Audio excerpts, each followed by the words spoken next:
تین کیٹیگریز اللہ تعالیٰ نے جنت میں دکھائی ہیں۔ ان الابرار یشربون من کاس کان مزاجھا کافورا، نیک لوگ خود ڈال کے پئیں گے، خود اٹھا کے کھائیں گے۔ یہ ہے بوفے سسٹم، بوفے لگا ہوتا ہے نا، آپے پاؤ تے آپے کھاؤ تے آپے پیو، تو یہ ایک بوفے سسٹم والی جنت ہے کہ جنتی ڈالتے ہیں پیتے ہیں۔ ایک اس سے اوپر وی آئی پی جنت ہے، یسقون فیہا کاسا کان مزاجھا زنجبیلا، کہ وہاں وہ بوفے سسٹم نہیں ہے، وہاں سرونٹ سسٹم ہے، نوکر۔ یہاں تو آپ کے پاس نوکر ہوتے ہی نہیں نا، تو بڑے سے بڑا مالدار بھی بیچارہ آپ پہ ہی موٹر صاف کر رہا ہوں، آپ پہ ہی میٹ صاف کر رہا ہوں، آپ پہ ہی پیٹرول پا رہا ہوں۔ تو کئی سال پرانی بات ہے، ایک نوجوان نے مجھے اپنی گاڑی میں بٹھایا، یہیں تو ہمارے انگلینڈ، مجھ سے کہنے لگا مولانا یہ 2.5 لاکھ پاؤنڈ کی گاڑی ہے۔ میں نے کہا اس کے میٹ کون دھوتا ہے؟ کہا ہم خود ہی دھوتے ہیں۔ میں کہا ساڑی سزوکی توڑے کول چنگی ہے، ساڑا ڈرائیور دھوندا ہے سارے۔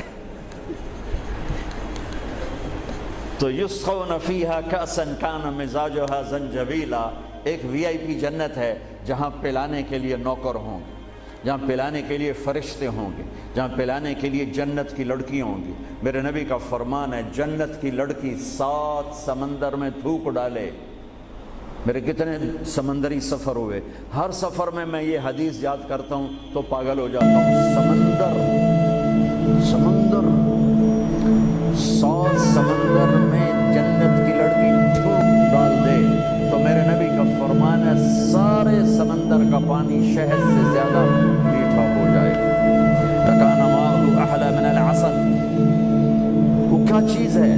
سورج کو انگلی کے فنگر ٹپ دکھا دے تو سورج اللہ کی قسم نظر نہیں آئے گا۔ جیسے سورج کے سامنے ستارے غائب ہو جاتے ہیں، چہرہ نہیں، صرف فنگر ٹپ کے سامنے سورج غائب ہو جائے گا تو اس کا چہرہ کیسا ہوگا، اس کا ہاتھ کیسا ہوگا؟ بِأَيِّ بَنَانٍ تُعَاطِيهِ، میرے نبی کا فرمان، کن ہاتھوں سے تمہیں پیش کرے گی جام کہ اس کی انگلی کا ایک فنگر ٹپ سورج کو دکھا دو، سورج نظر نہ آئے، وہ پیش کرے گی۔ اور اس کے جسم پہ 100 جوڑے ہوتے ہیں، ایک جوڑا نہیں ہوتا، 100، اور ہر جوڑا دوسرے جوڑے میں نظر آتا ہے، اور اس کے جوڑوں کے اس کا جو فراق ہوتا ہے، اس کا جو لہنگا ہوتا ہے، وہ 3 میل کے دائرے میں گھوم رہا ہوتا ہے، 3 میل کے دائرے میں۔ اور یہ اس لیے ہے کہ جنت کے لباس کا وزن کوئی نہیں، اس کا وزن ہے، یہ ویسٹ کوٹ کا وزن ہے، اب تھوڑا وزنی لگ رہی کہ گرمی محسوس ہو رہی۔ جنت کا جو لباس ہے اس کا دھاگا نور سے بنا ہے، نور کا وزن نہیں ہوتا، تو 100 پہنے یا 1000 پہنے، 100 جوڑے اللہ بندوں کو بھی پہنائے گا، جنت کی لڑکیوں کو پہنائے گا، 100 جوڑے میں اس کا جسم چاندی کی طرح چمکتا نظر آئے گا، وہ اس کی طرف بڑھے گی، ایک قدم جب اٹھائے گی 1 لاکھ ناز و انداز اپنے خامد کو دکھائے گی۔ یہ وی آئی پی لوگوں کی جنت ہے، ایک وی آئی پی، چاہے لکھاں وی لا دو، لکھاں کروڑوں وی آئی پی۔ وہ ایک سب سے بڑی جنت ہے جس میں سارے غریب لوگ ہوں گے، مالدار بھی ہوں گے بس تھوڑے، غریب زیادہ ہوں گے، ریڑھی والے، تانگے والے، رکشے والے، ٹھیلے والے، وہ سب سے وی آئی پی جنت میں ہوں گے کہ وہاں جو پلانے والا ہوگا، نہ حور، نہ خادم، نہ فرشتے، نہ بیگم، نہ بیوی، نہ نوکر، وہاں پلانے والا اللہ خود ہوگا۔ وَسَقَاهُمْ رَبُّهُمْ شَرَابًا طَهُورًا، وہاں پلانے والا خود میرا رب ہوگا، میرا اللہ ہوگا، میرا اللہ ہوگا۔ اور جنت کا ایک چشمہ، اس کا نام ہے تسنیم، ایک دریا تسنیم، باقی سارے دریا چشمے زمین پر چلتے ہیں، جو تسنیم ہے وہ زمین پر نہیں ہے، وہ ہوا میں چلتا ہے۔ تسنیم کہتے ہیں سنام ہوتی اونٹ کی کوہان، ایسے تو وہ پانی یوں چلتا ہے، یوں چلتا ہے، یوں چلتا ہے، اور ہوا میں چلتا ہے، ہوا میں نہ ادھر گرتا ہے نہ ادھر گرتا ہے۔ سبحان اللہ، پتہ نہیں کیا چیز اللہ نے بنائی۔ جب وہ چاہے گا، تسنیم سب سے اعلیٰ درجے کی شراب ہے جنت کی، سب سے اعلیٰ درجے کی شراب تسنیم ہے، جو اللہ جنت الفردوس والوں کو خالص پلائے گا، نیچے والوں کو ہمیں تھوڑا جا قطرے 2 قطرے ڈال کے دے گا۔ وہ ہوا میں اڑتا ہوا چشمہ ہے، اور ایسا حسین ہے، ایسا وہ دل فریب ہے کہ اس کو بیٹھ کر دیکھنا چاہے گا تو ہزاروں سال دیکھنے میں مست ہو جائے گا، پینا اس کے بعد کی چیز ہے۔ تو میرا رب وہاں خود پلانے والا ہے، میرا رب، میرے نبی پاک صلی اللہ تعالی علیہ وسلم ایک خوبصورت زندگی لے کر آئے، اور جنت کی چابی اس کے ساتھ لے کر آئے کہ اگر دنیا اور آخرت کو جنت بنانا ہے تو میرے نبی کے طریقے پر آ جاؤ۔ پاسپورٹ بن گیا، ویزا لگوا لو، ویزا محمدی سٹیمپ کرواؤ اور سیدھے مرتے ہی جنت میں چلے جاؤ، یہاں بھی مزے وہاں بھی مزے۔ میرے نبی کی زندگی ایک خوبصورت نمونہ ہے. ایک حدیث سنا کے میں بات ختم کرتا ہوں. ایک حدیث آپ آج مجھ سے لے لیں, ساری زندگی خوبصورت ہو جائے گی. صرف ایک حدیث سناؤں گا, ایک, اور پوری زندگی میں رنگ بھر جائے گا, پوری زندگی میں رنگ بھر جائے گا. صرف ایک حدیث. میرے نبی نے فرمایا اربع اذا كانت فيك لا يضرك ما فاتك من الدنيا اربع من كن فيه ما ضره ما فاته من الدنيا. میرے نبی نے فرمایا 4 باتیں مجھ سے لے لو, چلی نہیں, چار, سوکھا سوکھا کام ہے. فرمایا میرے نبی نے صرف 4 گلاں میرے کو لے لو تو موجاں کرو ویملے وچ بھی تے جنت وچ. صرف 400 نہیں, 4000 نہیں, 50 نہیں, 100 نہیں, 10, 4. کہا میری امت 4 باتیں مجھ سے لے لو, موج کرو, جہاں مرضی رہو موج کرو, موج ہی موج. کہا یا رسول اللہ, ارشاد فرمائیں. آپ نے فرمایا صدق حدیث, ہمیشہ سچ بولنا, جھوٹ نہ بولنا. ساڑھے تو پہلے تے کلی اڑ گئی نا, وکٹ ہو گئی, کیچ آؤٹ نہیں, وکٹ. میرے نبی نے فرمایا صدق حدیث,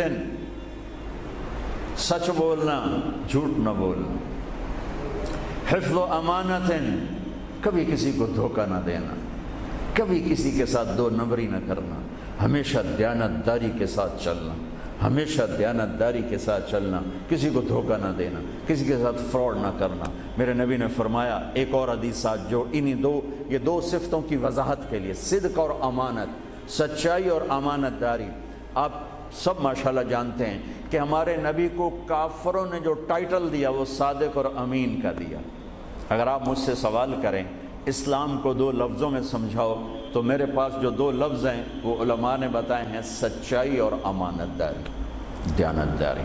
آپ مجھ سے پوچھو سارے کفر کو 2 لفظوں میں بتاؤ, سارے کفر کو 2 لفظوں میں, تو میرے پاس 2 لفظ ہیں جو علماء نے بتائے ہیں, جھوٹ اور فراڈ, جھوٹ اور دھوکے بازی. جھوٹ اور دھوکے بازی ساری دنیا کا کفر اس میں جمع ہے, اور سچائی اور امانت داری ساری دنیا کا اسلام اس میں جمع ہے. میرے نبی نے فرمایا میرا امتی ہر گناہ کر سکتا ہے, 2 کبھی نہیں کرے گا, 2 کبھی نہیں کرے گا. ایک جھوٹ کبھی نہیں بولے گا, ایک دھوکہ کبھی نہیں دے گا.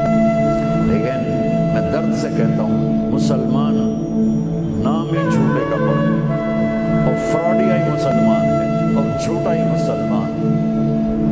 جو غیر مسلم ہے اسے جھوٹ سے نفرت ہے.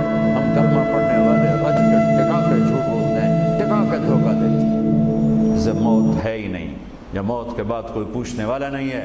تو میرے نبی نے فرمایا 4 باتیں بتا کے جا رہا ہوں. آپ نے فرمایا میں وہی 4 باتیں اپنے نبی کی بتا کے جا رہا ہوں, سچائی, امانت داری, جھوٹ نہیں بولنا, دھوکہ نہیں دینا. تیسری بات حسن و خلیقت, اپنے اخلاق اچھے رکھو, اپنے اخلاق اچھے رکھو.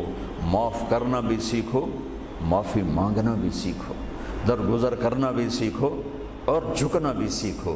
سخاوت سیکھو, محبت سیکھو, دلداری سیکھو, تواضع سیکھو, عاجزی سیکھو, خدمت سیکھو, لوگوں کے سامنے بچھنا جھک جانا سیکھو. اکڑنے والے ٹوٹ جاتے ہیں, بچھنے والے کامیاب ہو جاتے ہیں. جس شاخ پہ پھل ہوتا ہے وہ نیچے جھک جاتی, جو شاخ خالی ہوتی ہے وہ اوپر کھڑی ہوتی. تو تیسری بات فرمائی اخلاق ٹھیک کرو. سارے اخلاق کا ایک جملہ بتا دیتا ہوں, سارے اخلاق کا ایک جملہ بتا دیتا ہوں. میرے نبی کا فرمان احسن الی من اساء الیک, جو تمہارے ساتھ برا سلوک کرے تم اس کے ساتھ اچھا کرو. ایک جملہ. برے کے ساتھ برا بننا یہ کون سی بڑی بات ہے؟ جو تمہیں پوچھتا نہیں اس سے پوچھو, جو تمہیں دیتا نہیں اس سے دو, جو تمہیں بد دعا دیتا ہے اس سے دعا دو, جو تمہاری غیبت کرتا ہے تم اس کو دعا دو, جو تمہاری برائی کرے تم اس کی تعریف کرو. پھر دیکھو اللہ کا غیبی نظام کیسے آپ کو ہوا میں اٹھاتا اڑاتا. تو تیسری بات میرے نبی نے فرمائی اخلاق اچھے کر لو. چوتھی بات میرے نبی نے فرمائی, چوتھی بات آخری بات, عفت فی طعمت, عفت فی طعمت, جہاں مرضی رہو رزق حلال کماؤ, حلال روٹی کماؤ, حرام نہ کماؤ, حلال کماؤ, حرام نہ کماؤ. کہ رزق حلال ایسی دولت ہے میرے نبی کی مجلس میں ایک صحابی بیٹھے تھے، سعد بن معاذ۔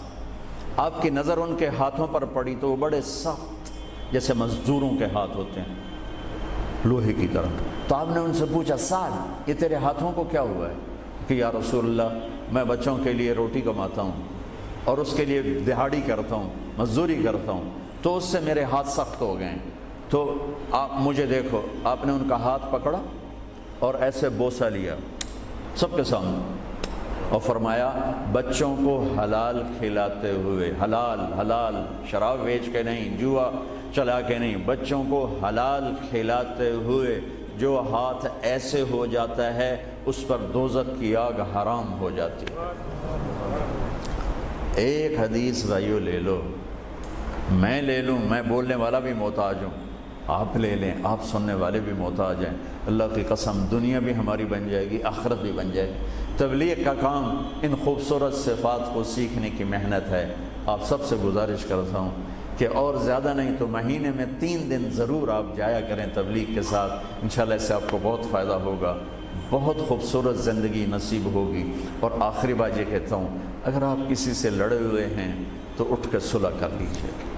اچھے 4 باتوں میں ایک بات ہے اچھے اخلاق، اور اچھے اخلاق والا کسی سے لڑ کے بیٹھ نہیں جاتا، اس سے راضی ہو جاتا ہے، اس کو راضی کر لیتا ہے۔ اگر آپ جہاں انسان رہتے ہیں وہاں جھگڑے بھی ہوتے ہیں، کسی سے آپ ناراض ہیں تو معافی مانگ لینا، معاف کر لینا، تو اللہ آپ کے پچھلے سارے گناہ معاف کر دیں۔ اور میاں بیوی آپس میں لڑے ہوئے ہوں اور وہ آپس میں صلح کر لیں تو یہ صلح اللہ کو اتنی پسند ہے کہ اللہ دونوں میاں بیوی کے پچھلی زندگی کے سارے گناہ معاف کر دیں۔ تو بھائیو محبت سے رہو، پیار سے رہو، اپنے نبی کی زندگی کو سیکھتے سیکھتے چلو، انشاءاللہ دنیا بھی ہماری ہے، آخرت بھی ہماری ہے۔ السلام علیکم۔